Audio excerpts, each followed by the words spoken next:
Mga kahanap bahay, may i-recommend po akong RFO. Reopen units, ang ibebenta ko sa inyo dito is yung location. Tingnan mo po, oh, posted ko pa ng October 2021. Once in place, Sahod Ulantan sa Cavite. So ito po, nasa kalsada lang, nasa Antero Soriano Highway.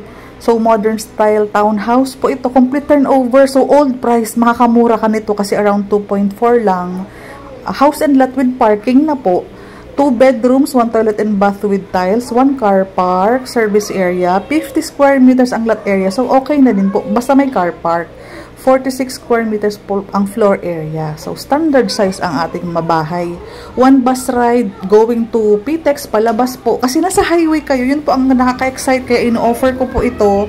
Pag mga RFO po, mayroon tayong 3 months, 6 months, 9 months na down payment. I-check po natin, daily tripping, Mondays to Sundays po, pwede kami mag-reserve. May existing community, ito po ang itsura ng ating bahay, ayan po. Ito po, end unit po ito. Paunahan po sa mga available, kung sakaling may end unit, maganda po, mauna po tayo magpa-hold ng unit. Basta ma-qualify ko yung salary, okay sa inyong computation, ayan siya. So, dahil old price po ang mga reopen natin, kumbaga po, makakamura tayo kung complete turnover na, tapos around 2.4, highway pa ng National Road, Antero Soriano. Sobrang bonus na po kasi lalakarin mo lang po pagbaba mo ng bus. Okay po. Pag may RFO po, pwedeng short-term down payment. Meron tayong ongoing construction. Meron tayong hindi non-RFO, pero pwede nang i-reserve. Ang maganda po, at least may reopen tayo na super lapit sa highway, National Road, Antero Soriano. Easy access po sa lahat po pagka ganun po. Na pagbaba mo ng bus, lalakarin mo na lang po, guardhouse na.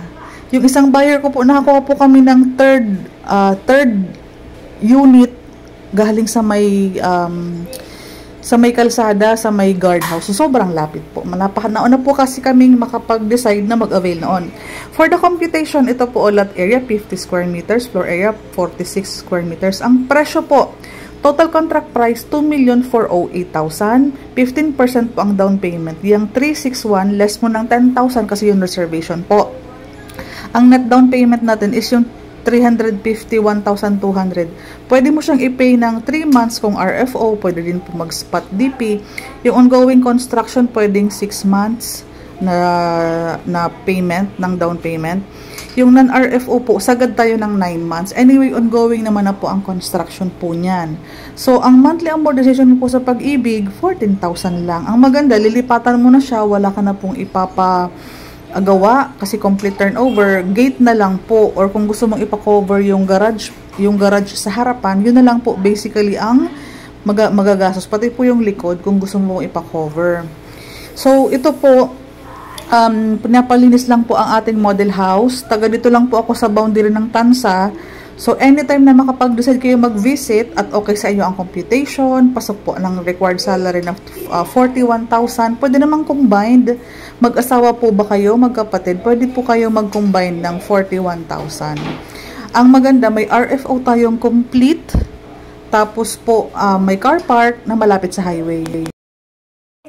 Paki-PM po ako sa aking Facebook account, Cindy Bernal Hapil, Division Manager po ako ng Dream House, para po ma-qualify natin yung payslip, yung mga tanong masagot ko po, para makasked po tayo agad ng tripping, and kung may magustuhan ka pong unit,